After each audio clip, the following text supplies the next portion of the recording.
Hello and welcome back to Supposedly Fun. My name is Greg. I am here today to do a book haul. I'm doing this a little early. There's a little time left in April, but I don't really think there's going to be a whole lot of extra stuff. Plus there are enough things going on next week that I wanted to make sure I got my book haul for the month of April in now. Really excited about all of these books. Really, some of them are gifts from Sean the Book Maniac. I will link his profile down below as a thank you. He was kind enough to send some of these to me. I will mention which ones. One of these is an ebook. I never really talk about ebooks because I don't usually buy ebooks, so they never really pop up in a book haul. But this month, there is one, and we'll get to that. The first one I want to talk about is Edinburgh by Alexander Chee. This is published by Mariner, and it is a beautiful, beautiful book. The cover is very visually striking, and you can't feel it, but the cover has this really interesting texture that I just kind of can't stop running my fingers over. This is a book I've been hearing great things about for a really long time, but had never really sought out. I've also heard really great things about Chee's other novel, The Queen of the Night. What finally got me to order a copy from Shakespeare and Company, my local independent bookstore, is the video that I did recently about the best Asian American authors, which I will link down below in the description box. This is also something that is frequently recommended as a great LGBTQ book, so my excuse is that I can put this on my June LGBTQ TBR. If you're unfamiliar, every June I try to read LGBTQ books. So I can put this on my TBR pile for that month, even though my TBR pile for June is already looking pretty excessive. I think, particularly given recent news events, I might put an emphasis on Asian American LGBTQ books in June, but more likely, I think I'm going to be a little more intentional about including Asian American voices in my reading for the rest of the year, and I'll talk a little more about that in a moment. Now, this does not sound like a happy book by any stretch of the imagination, but I am looking forward to it based on the enthusiastic recommendations I've gotten of it over the years. It follows Fee, who is a shy Korean-American boy who experiences sexual abuse at the hands of his choir director and who blames himself over the years when his perceived failure to act and prevent that abuse leads to the suicide of his best friend, or as he sees it, leads directly to the suicide of his best friend. So kind of difficult subject matter, but I've heard really great things about it and I'm looking forward to it. In my book hauls, I like to read the opening of the book just to give a sense of what the book is about. So this is the prologue. After he dies, missing Peter for me is like swimming in the cold spot of the lake. Everyone else laughing in the warm water under some too close summer sun. This is the answer to the question no one asks me.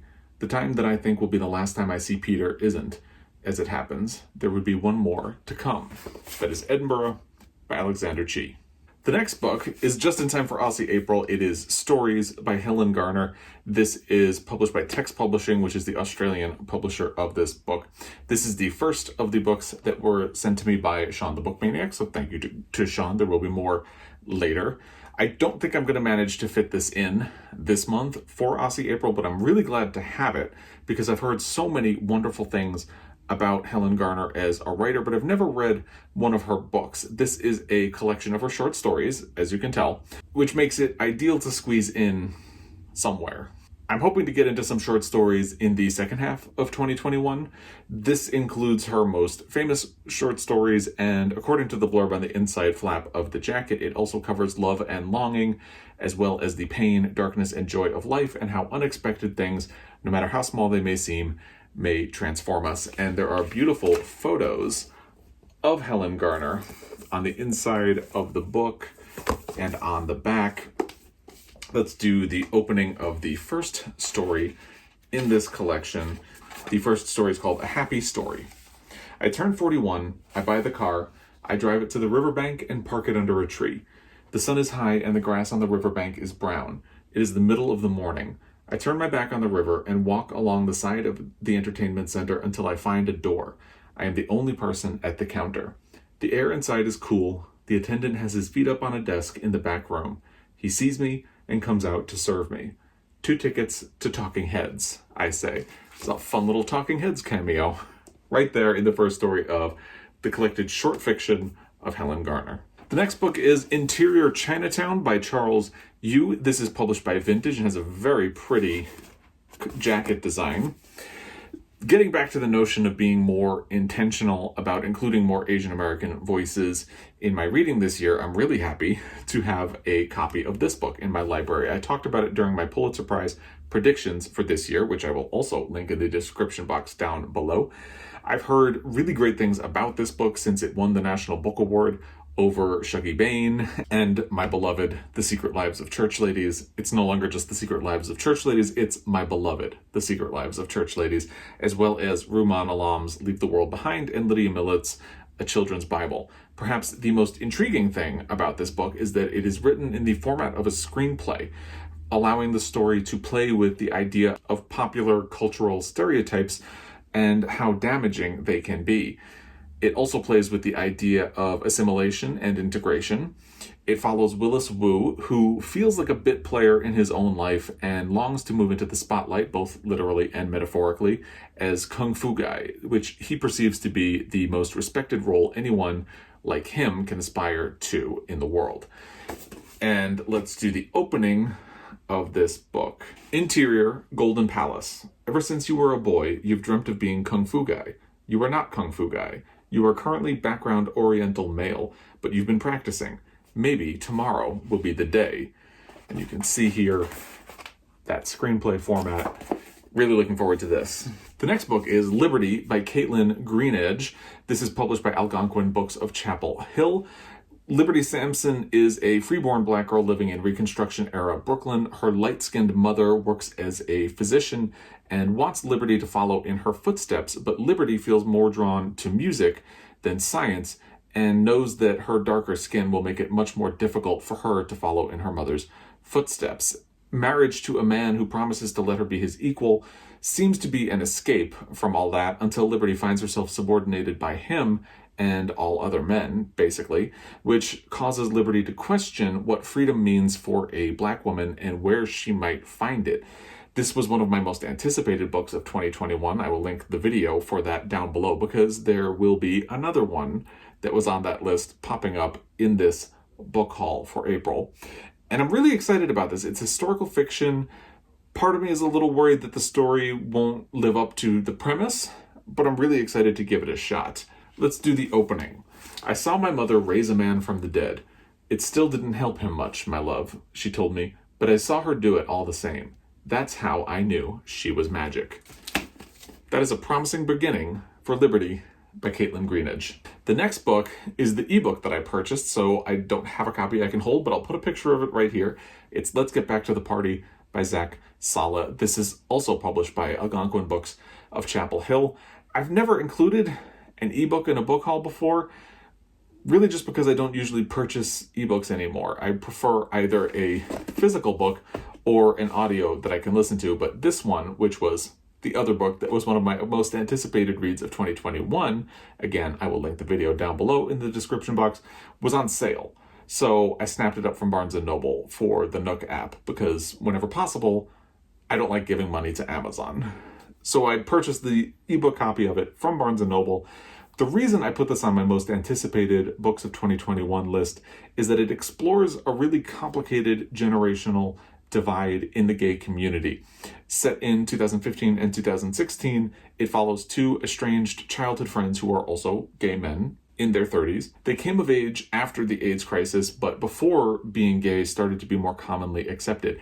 That is my era. The AIDS crisis had already started by the time I was born, and as I was a teenager in the 1990s and coming of age and discovering my own sexuality, it haunted everything. And I grew up thinking that being gay was something that you had to hide and be ashamed of. And I thought that being gay meant that you would never have a family or get to be in a loving, fulfilling relationship. Think about this. Ellen did not come out on her TV show until I was about 15 years old. Will and Grace did not debut until I was about 16 years old. And that was just the beginning. I was well into my 20s before being gay started to feel like a mostly acceptable mainstream thing. And at the same time, I'm very aware that I have had it way easier than the generation that came of age before me. Anyway, that is the same scenario in which Sebastian and Oscar grew up. Sebastian is now a high school teacher who is taken aback when he gets a student who is not only openly gay, but confident and comfortable with who he is.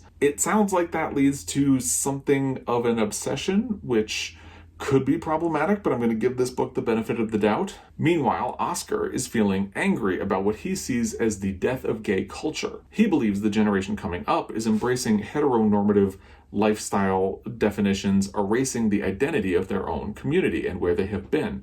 And because Oscar is in a quasi-relationship with a novelist who tells graphic stories of the pre-AIDS hedonism, you get to look back at another generation as well. So there's that idea of generational differences within the LGBTQ community, particularly the gay community. I find this terrain fascinating, mostly because it relates to me pretty directly. There are potential areas for concern. I wonder about that obsession with the teenage student. I wonder if this book will have an overall angry tone. And I wonder about the fact that it was set in 2015 and 2016 to use both the Supreme Court ruling on marriage equality and the shooting at the Pulse nightclub as framing devices. But I'm intrigued to find out how it goes. This is likely something I will be trying to get to in June as part of my LGBTQ TBR, which I already mentioned that is usually what I do in the month of June. I have pulled up the first sentence of the book online since this is an ebook. And Chapter 1, Sebastian. He arrived at the wedding dressed for a funeral. Sharp black suit, shiny black shirt, skinny black tie, polished black boots, black hair cresting over black sunglasses in a hokusai wave. I turned away from the grooms and watched him tiptoe to an empty back pew on the opposite side of the aisle. Oscar Burnham. I hadn't seen him in 10 years, but underneath that violent head of hair, bowl cut when we had first met as children, shorn in rebellion when we'd last met as undergraduates, was the same slim boy slipping inside the ceremony like a snake. Would he remember me? Probably not. The last 3 books in this book haul will be the other 3 books that Sean the Book Maniac sent to me. So again, thank you, Sean, for sending these. The first one is Get in Trouble, Stories by Kelly Link. This is published by Random House. I was intrigued by this one because it was a finalist for the Pulitzer Prize in 2016. It lost to The Sympathizer, which I thought was only okay. So as part of my Pulitzer Prize project or an addendum to that, I feel like for the sake of completion, it would be interesting to try to read this as well.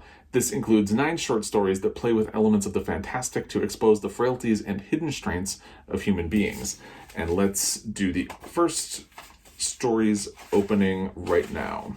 The Summer People. Fran's daddy woke her up wielding a mister. Fran, he said, spritzing her like a wilted houseplant. Fran, honey, wakey wakey. That is Get in Trouble, Stories by Kelly Link. Next is Where the Crawdads Sing by Delia Owens. This edition of it is published by Corsair.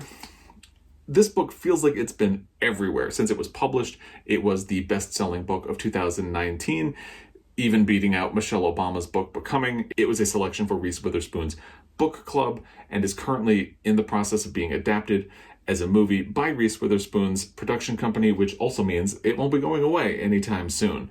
I've resisted reading this book a bit because there's a sort of shadowy story in the background about how this novel may have been inspired by a murder that Delia Owens and her husband, who were conservationists in Africa for many years, were indirectly involved in.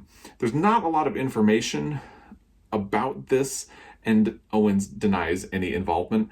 But I will link an article down below where the cameraman working on the documentary about them accuses Owens' son of being the shooter.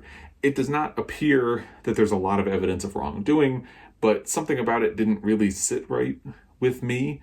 But even the New York Times only mentions it in a really offhand way, so I guess it's a non-story that I'm talking about anyway. But my husband read this book last year without knowing that backstory, and he really loved it. And other close family friends who have read this book really loved it and immediately chimed in when he read it. And that's what put this book back on my radar as something I should get to at some point. So when Sean offered to send it to me, I agreed, and here we are. Now, set in 1969, this follows a young woman who has been living alone in the marshes along North Carolina's coast, who is immediately suspected when there is a murder. Let's do the opening of Where the Crawdads Sing by Delia Owens. Ooh, there's a map. I love a book with a map. Makes me happy. Prologue, 1969. Marsh is not swamp. Marsh is a space of light where grass grows in water and water flows into the sky. Slow-moving creeks wander, carrying the orb of the sun with them to the sea, and long-legged birds lift with unexpected grace, as though not built to fly, against the roar of 1,000 snow geese. That's Where the Crawdads Sing by Delia Owens. And the final book in this April book haul is Cousin Bette by Honoré de Balzac. This edition is from Oxford World Classics. I've talked before about the concept of library builders, and this is absolutely that for me. These are books that you bring into your library so you have them on hand and can get to them at some point. I have never read a book by Honoré de Balzac, so I leapt at the chance to have this as a sort of aspirational reading for someday. I know this author is Brian over at Bookish's favorite, and I'm always intrigued by other people's favorites. So again, when this was on offer from Sean, I said yes, absolutely, and here it is now. Anyway, it is described as a complex tale of the devastating effects of violent jealousy and sexual passion. So that sounds interesting, right? What more do you need? Let's do the opening of Cousin Bette. Chapter 1, Where Will Love Find a Niche? Towards the middle of July in the year 1838, a vehicle of the kind known as a milord, which had recently appeared on the Paris streets, was going along the Rue de l'Université. In it was a portly man of middle height, wearing the uniform of a captain of the National Guard. Among Parisians, who are reputed to be so intelligent, there are some who think they look infinitely better in uniform than in their ordinary clothes, and who assume that women's tastes are so depraved that they will be favorably impressed by the sight of a bearskin cap and military accoutrement. That is the opening of Cousin Bette by Honoré de Balzac. And those are the 8 books, including one ebook, that I brought into my library in April of 2021 so far. Independent Bookstore Day is this weekend. I will probably be adding one more book to this, but I'm totally fine pushing that off until May. And I have another book on order at Shakespeare & Company, my local independent bookstore, and that will probably be coming in next week as well. But like I said, there's a lot going on next week, including the shortlist for the Women's Prize, so I wanted to make sure I got this in now. If you have thoughts about any of these books, I would love to hear them. Please put them in the comment section down below. If you have any recommendations or anything like that, you know what to do. The comment section is down there as always. I really appreciate your time. Thank you for that, and I will be back. Until next time, happy reading.